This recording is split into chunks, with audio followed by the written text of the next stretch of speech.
Welcome back to another episode of the NFL Draft Bible Player Spotlight Show. I am your host, Chris Shanafelt, bringing you the names that you need to know first since 2002. That's what we do at the NFL Draft Bible, NFLDraftBible.com. Check out the website there. Follow on Twitter at NFL Draft Bible. As you can see here on the photo on the screen, we have a quarterback. If I'm not mistaken, he's the first quarterback to join the show, the Player Spotlight Show this draft season. So we're really excited about that. And, he's one of the more underrated. He's not a guy that's getting a lot of exposure just yet, but I think that's going to change very soon. He is the 2018 NFL Draft Prospect quarterback out of the University of South Dakota and finalist for the Walter Payton Award given to the top player in the FCS. He's Chris Streveler. And, Chris, we really appreciate you taking some time this evening. How's everything going? Going well. Thanks again for having me on. Hey, absolutely. The pleasure is all mine. And, Chris, let's get right to it. You're coming off of what was a record-breaking season, not only for you individually, but the South Dakota football team. It was some success that they've never seen before. You went on to throw for over 4,100 yards, 32 touchdowns to just 8 interceptions, a ratio I think any team in the country would take any year, any time. And it didn't stop there for you, Chris. You went on to run for over 720 yards and 11 more scores to help lead the Coyotes to not only their first FCS playoff appearance, but their first FCS playoff victory against Nicholls State as well. How would you describe the way that you were able to cap off your collegiate career there at the University of South Dakota with the success that you've had, specifically this past season? Again, a finalist for the Walter Payton Award, and with the records that you were able to break there, how would you just describe the way you were able to cap off your collegiate career as a Coyote? Yeah, I mean, it was a great season. To just be a part of such a special team here in South Dakota, and to be able to accomplish some things that had never been done here. I mean, we've only been a Division I program for a few years, and to be able to have a winning season and win a playoff game, I mean, it just meant so much to me personally and to everyone on the team and all the fans and everyone that's been supporting the team through tough times. And so it was just such an exciting season. And then, to be able to personally go out and have a successful season and represent the team well, that was always obviously exciting too. Everybody kind of looks at the quarterback position and they think that they should ultimately or, right from the back be a leader of the football team, Chris. When the team is looking, they're looking a little down, when they're facing some adversity and need some morale to be lifted up. I mean, how would you go about doing that? What would you say are some of your leadership qualities that you bring to the table? Absolutely, yeah. I mean, I'm not a guy that's afraid to get in the locker room and say something in front of the team. One of the biggest things for me was in the off season, I got voted as a team captain, and through all the stuff that happened this season, that was the biggest thing to me. I mean, it's voted on by your teammates, and it just means so much that they think highly of you as one of the top 5 leaders on the team and stuff. And so, I have confidence like that when things aren't going well. I mean, we're losing to Sam Houston in the second round of the playoffs. It's 41-14 at halftime, and I just kind of walk around the locker room and look everyone in the eyes and let them know it's not over. We can get it going as fast as they can. And guys bought in. They see things happen and say those things and then are able to produce wins and produce results. And I think guys start to buy in. And, with just the way that we were able to win some of those close games this season, I think it started to get more guys to buy into, the leadership qualities that all of our captains were showing this season. No doubt about it. Again, a great year, a record-breaking year out of you and the Coyotes football team as a whole. Chris, you're accounted for over 4,800 total yards, which is not only a school record, but a Missouri Valley Football Conference record as well. And some great, and I mean great, quarterbacks and players all around have come out of the Missouri Valley Football Conference. You're named the conference's Offensive Player of the Year, and as I mentioned in the opening, you were a part of the 3 that were invited down to Frisco, Texas. I'm sure you would have liked to been down there for the national championship game, of course, but you were invited down there as you were one of the 3 finalists for the Walter Payton Award, so you were able to attend the Walter Payton Award ceremony and to see all the other guys that were nominated for awards such as the Buck Buchanan Award and the Jerry White Rice Award, get those awards handed out as well. But I've been on record a number of times, Chris, and I'm not just saying this because you're on the show, but I truly believe it. If I had a vote, which I didn't, which absolutely means nothing right now, of course, but if I had a vote, the vote would have been Chris Streveler, South Dakota quarterback, to win the Walter Payton Award. Instead, the award went to Jeremiah Briscoe of Sam Houston State, and we all know what he's been able to do there, and really had a great career at Sam Houston State. He won it for the second year in a row. Despite not walking away with the award, though, Chris, I mean, what was that experience like? Just being nominated as a finalist for the FCS Player of the Year award, and to kind of experience the festivities that went on down there in Frisco, Texas.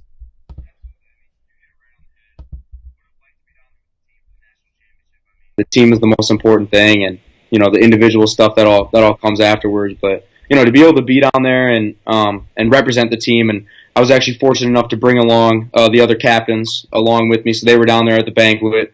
Brought a bunch of coaches, some family members, some administration, some boosters. I mean, so it was just a great thing to be able to be down there and just have a good weekend with them, and their support for me and just the Coyotes in general. Being able to be down there was amazing, and obviously would have liked to win the award. I'm a competitive guy, so want to win anything I'm up for. But at the end of the day, it was just so great to be able to represent the team and the conference and all that stuff in a positive manner, and like my teammates. And I really do view all that stuff as a team award.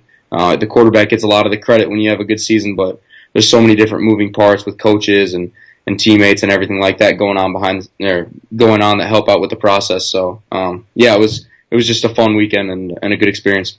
For those that may not be too familiar with this show, Chris, I mean, if this is anybody's first time tuning in, you would think that this would be more so a fan show. By the way, I'm talking you up. I'm glad we had Illinois State cornerback Devontae Harris, so he just commented on the live stream saying Chris Streveler is a baller. So at least I'm not alone in that.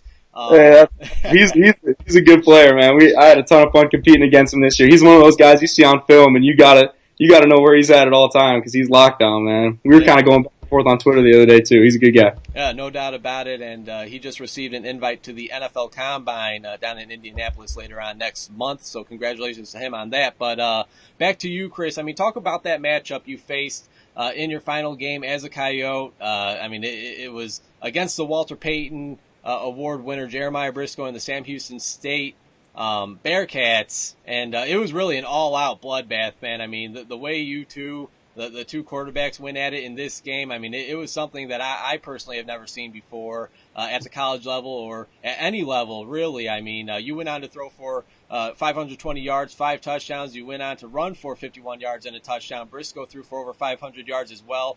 And 4 touchdowns. Heading into that game, though, and I could already tell, this is my first time chatting with you, Chris, I can already tell you're a team-first kind of guy. It's let's get the victory. You could throw 5 interceptions as long as you guys win the game. I'm sure that's all that matters the most to you. But heading into that playoff game, was there any part of you that thought that this would be a battle for the Payton Award? I mean, was there ever any thought to you that the winner of this game would probably go on and win that award, or was that not even really a thought that you were just thinking, let's just win this game and advance to the next round of the playoffs? I mean, going into the game, I knew that the voting had already occurred for the award, so I knew that the game had no indication for the award. But I mean, going into the game, I knew who Jeremiah was. I mean, I knew he's a great player. I mean, shoot, our offensive coordinator played for their offensive coordinator, who's now at Ole Miss. So we were watching Sam Houston film that summer, getting things from their our personnel better, but the season even started. So I knew who he was. I knew the type of team that they had, and I mean, quarterback play is a big factor of whether you're going to win or lose games. So I knew that he was a great quarterback, and I was going to have to elevate my game to play well and give us a shot to win. And we just started out a little slow in the first half. I mean, like I said, we're down 41-14 at halftime, and the fact that we were able to even come back and take the lead there in the second half just kind of showed a lot of the fight that our team had and the type of leaders that we had on the team to be able to. I think a lot of teams probably would have hung it up walking in second round of the playoffs. You're down that many points at halftime. I think a lot of teams probably hang it up, but we had the leaders and the players to be able to not give up and fight all the way back. And, in the end, they just kind of ran out of time, but it was great getting to compete against him. I mean, he's a great player, and, I saw him down in Frisco, so feel like I kind of know him a little bit now, and who knows if our paths cross again here in the future. No doubt about it, Chris. And you talked a little bit about, or we talked a little bit about the stat lines that were shown in that game, and the stat lines that you kind of put on throughout the season, and it was really ridiculous. There's no doubt, or there was certainly a reason why you were the Missouri Valley Offensive Player of the Year, and of course looked at as possibly the FCS Player of the Year, winning the Walter Payton award. But again, you were a finalist for that award. A lot of celebrations, Chris. Tell us what this is. And, the dab here against Nicholls State. I mean, what went into that? How much thought did you put into that? How much practice was put into this, I should say? There was no practice put into that. I mean, I'm intense at practice. Don't get me wrong. I love. Yeah, there it is right there. I see it. Oh, that's so goofy. With the audio clip, you can hear the announcer. He's like, oh, he's dabbing all over the field. And it was something where it was a big play. They had just had a long touchdown. We throw a long touchdown first play. I waited long enough where I was just jogging on the field. I didn't think any cameras were on me. I wasn't doing it for the cameras. I was just kind of goofing around, and it was in the week. It was just like a stupid dance move I was like messing around with in warm-ups or something. And I don't know, lo and behold, it comes out during the game. Did not realize the cameras were going to catch it. It was all over Twitter. I mean, it's pretty funny, but it's just so goofy. Hey, I love it, man. I love you. You gotta love the emotion coming out at the quarterback position, and we've seen a little bit right there coming out of you. Again, we're chatting with Chris Streveler. He is the 2018 NFL Draft Prospect, quarterback out of the University of South Dakota here on the NFL Draft Bible Player Spotlight Show. I'm your host, Chris Shanafelt, and for those who aren't very familiar with you, Chris, I mean, you're actually from out this way. You're from the state of Illinois, the Crystal Lake area. Before you landed at South Dakota, you were actually over at the University of Minnesota, playing in the Big Ten, playing big-time FBS Division I football. What was your experience like over there, and how did you ultimately find yourself in Vermillion, South Dakota, wearing the red and white? Yeah, I mean, it's been a crazy journey. I mean, being in Minnesota, I was there for 3 years, got my degree, and then was able to graduate and then transfer here and play for 2 years. And I came into Minnesota as a quarterback, played my first 2 years as a quarterback. I started a game and played in probably 10 career, and I was kind of got to the point where I knew I was going to be the backup. That's what the coaches had told me. I wasn't going to get a chance to compete for the starting role.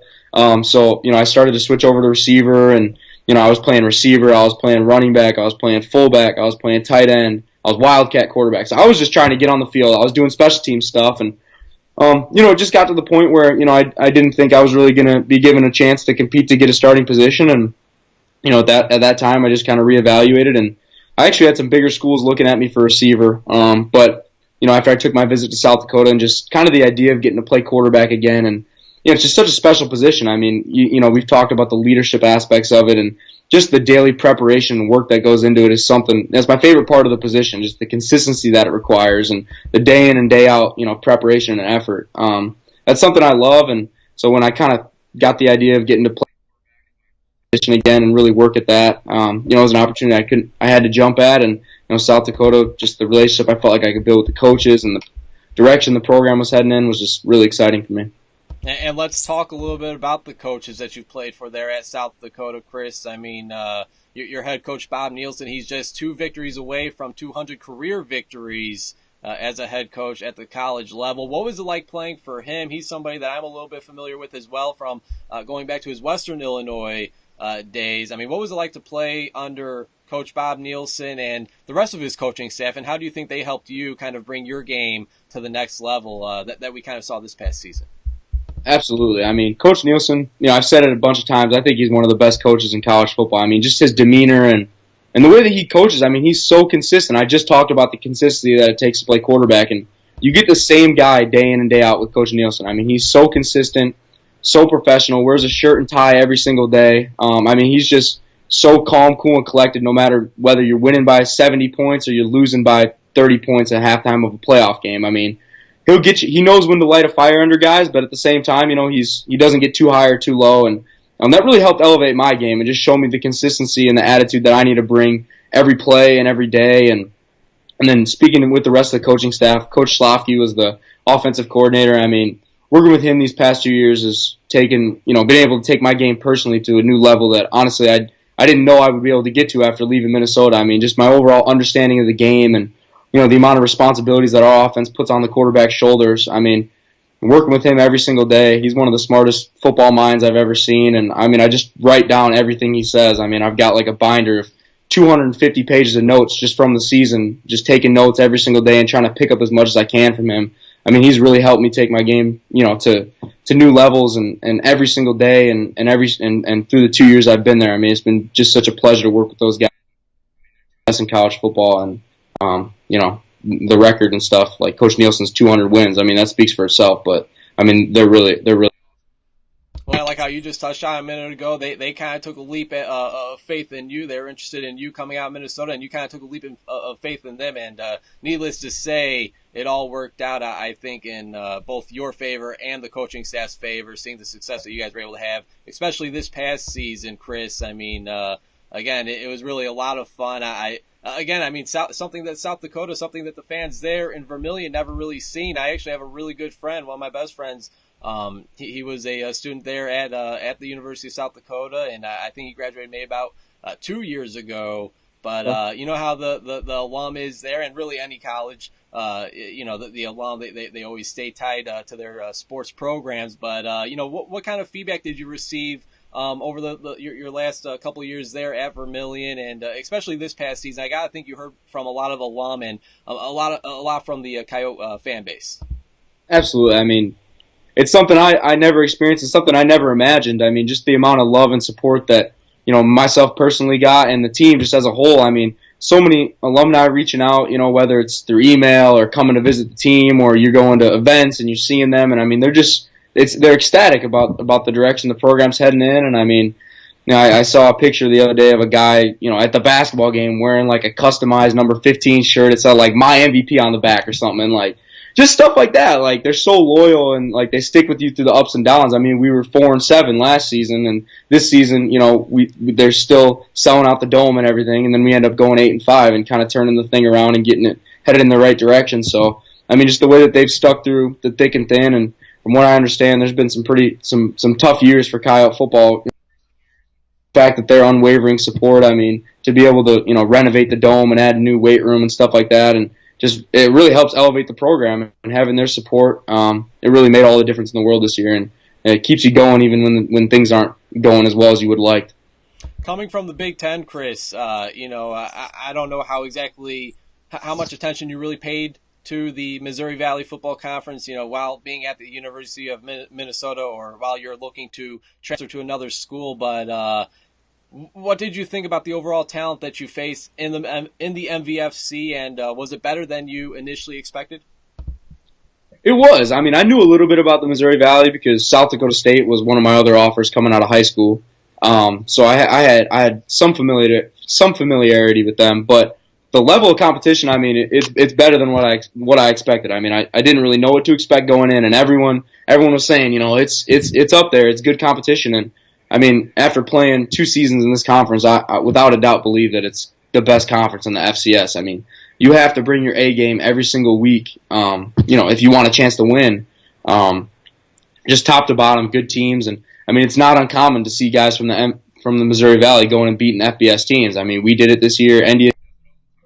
Illinois did it this year. I mean, it happens. Illinois State did it last year. Like, it happens all the time. So I think people, almost kind of sleep on the Missouri Valley and the level of talent that's here, but I mean, you see guys getting picked up in the draft and having success and going to these Senior Bowl games and stuff and doing really well. And, maybe to other people it surprises them seeing small school guys. But, I mean, to the guys that go against them every week and every day. Again, he's Chris Streveler, the quarterback out of the University of South Dakota, joining us here on the NFL Draft Bible Players Spotlight Show, 2018 NFL Draft Prospect. Chris, just a few more minutes, and then we'll let you go. Really appreciate your time. When you hear that 2018 NFL Draft Prospect, I mean, what kind of goes on through your mind? I got to think it's always been a dream. Again, starting out at a Division I program, and again, a lot of people call it Division II. It is FCS. It's still a Division I program, but going down to the FCS at South Dakota, and now here you are, 2018 NFL Draft Prospect. I mean, when did it kind of hit you that you were going to give this thing a shot in, that you had a legit shot at, kind of furthering. And again, nothing's guaranteed. Nothing has happened just quite yet. We still have a few more months to go until the NFL draft, but your chances are looking pretty good at least getting a shot, if not actually hearing your name called at some point throughout the draft. When did it kind of hit you that you had a legit shot at kind of giving this pro football thing a shot?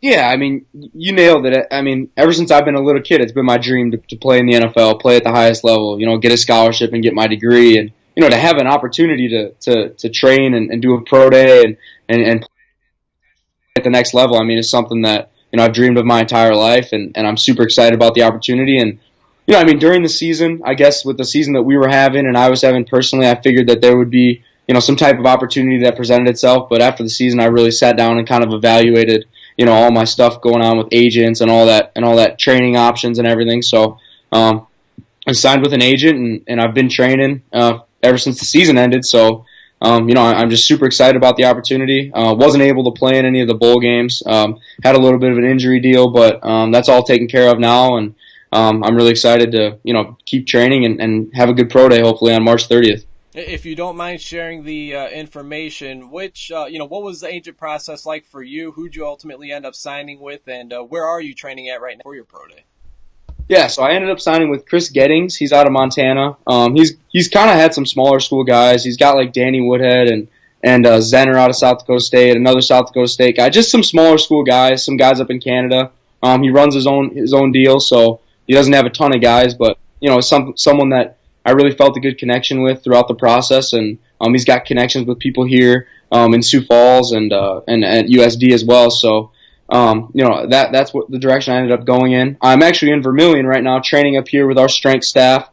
Just really felt comfortable staying with the people I knew. Unfortunately, Jevin Bowman, our strength coach, left, but we got a new guy. He was an assistant at Nebraska, and he's in here training, and I think he's going to do a great job. I'm really excited about that. And then I'll be taking some time, about every other weekend. I'll be heading back to the Chicagoland area to work with my quarterback coach there. His name's Jeff Christensen. He's worked with a bunch of guys in the NFL right now. He's the guy that trained Garoppolo. I've been working with him since I was a sophomore in high school, so I'm really comfortable with him, familiar, and I'm really excited about getting back with him. I'll be heading back there, not this coming weekend, but next weekend, and start my training with him. So it's been a really exciting process, and I'm looking forward to continuing it. Yeah, Jeff Christensen, the Eastern Illinois Hall of Famer, was Yep. the quarterback over there. And as you said, I mean, he's trained guys like Jimmy Garoppolo, Kirk Cousins, Tom Savage. I mean, the list really goes on with him, and seen a lot of improvement from the guys that he's trained with as well. So, at least in my opinion, one of the top quarterback coaches in the nation, and somebody that you're familiar with, like you said. So you cannot go wrong with that. You mentioned Pro Day, March 30th. Will that be taking place at the University of South Dakota? It's going to be up in Brookings, actually. So South Dakota and South Dakota State combine their pro days, which I think will actually benefit a lot of people, with Goddard and Jake Weineke. I mean, those are two, Goddard potentially being the first tight end off the board this season. He's getting a lot of love, and Weineke, I mean, he had a great career too. So, I mean, there's a bunch of guys from both schools, and, the more scouts we can get there, the more eyes you can get on you, the better. So we'll be heading up there. All right, sounds great. If you were to recommend just one game throughout your collegiate career, Chris, to an NFL scout to go back and check out, which game do you have in mind? I mean, I guess we didn't win, but I mean, the Sam Houston game. I mean, just the fight that, I think I showed personally. I mean, playing through injury that game and the way that our team was able to fight back, I think that speaks a lot to the leadership qualities that, I can offer to a team and that, I had this season with the team and the guys that we had playing around. I would probably say that game. I mean, like I said, we didn't come out on top, but I think the fight and, just the level of intensity with the game. Also the Nicholls State game was the playoff game before that. We ended up winning that game and played pretty well that game as well. So probably either of those playoff games. I mean, it's a big stage, big atmosphere, and, did all right. And just make sure if you hand over that Nicholls State tape that you edit out the dab. I don't know if that's going to work for you or against you. Keep it in there. That's what you're getting. So you're getting energy and excitement. I love it, man. Hey, final question for you, and that is one that we wrap up every Player Spotlight show with. Let's say we have all 32 NFL general managers. They're tuned into this very interview. Why should they want the quarterback out of South Dakota, Chris Streveler, a part of their organization? No, I mean, I take pride in the fact that I don't think anyone's going to be able to outwork me. That and I mean, playing through injuries this season and like I said, being able to bring a team back in the playoffs on a stage that no one's ever been on. The leadership qualities, the overall preparation and the pride I take in preparing day in and day out for the game. Something I really take pride in, and I'm gonna give whoever gives me a shot. If I get a shot, everything I have every single day to be the best player that I can be and help out any team. Is it quarterback or bust? I mean, as you said, at Minnesota, you're kind of a jack of all trades. You're kind of able to move around all over the field. What if an NFL team kind of sees you as still that type of player, a player that can be used at more than one position? Would you be open to that, or again, is it quarterback or bust? Yeah, I mean, quarterback is my first love in my position that I'm working for right now. But hey, it's the NFL. I mean, if a team came up to me and they were really interested in me potentially playing another position, and that was looking like the best opportunity for me.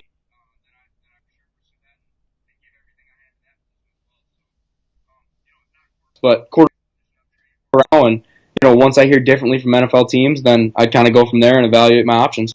Well, hey, I really like your chances, Chris. Again, congratulations on, what was a very interesting career starting out at University of Minnesota. Again, moving around all over the field and then kind of solidifying yourself at the University of South Dakota at the quarterback position, becoming, in my eyes, and what many other people think as well. I believe the North Dakota State offensive coordinator is on record in saying that you were the best player in the nation this year as well. Not to discredit anything Jeremiah Briscoe has done, well deserved back-to-back Walter Payton Award winner, but again, not to discredit you either, Chris. I mean, a very fantastic career and just an outstanding season out of you and the Coyotes. It was a lot of fun this past season. I lied to you. Here's the final question, Chris. I always seem to forget to ask you guys, but now that we know the Super Bowl 52 matchup, New England Patriots, Philadelphia Eagles, who are you going with and why? I'm going with the Pats, man. So my whole thing with teams is I just roll with my favorite quarterback.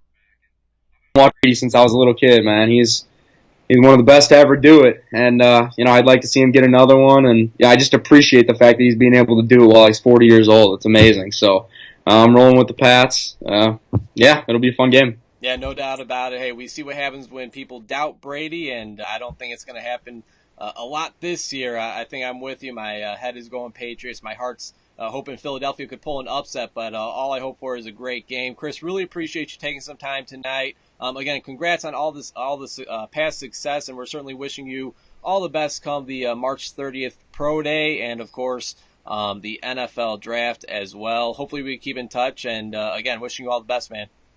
Absolutely. Thank you very much. Good.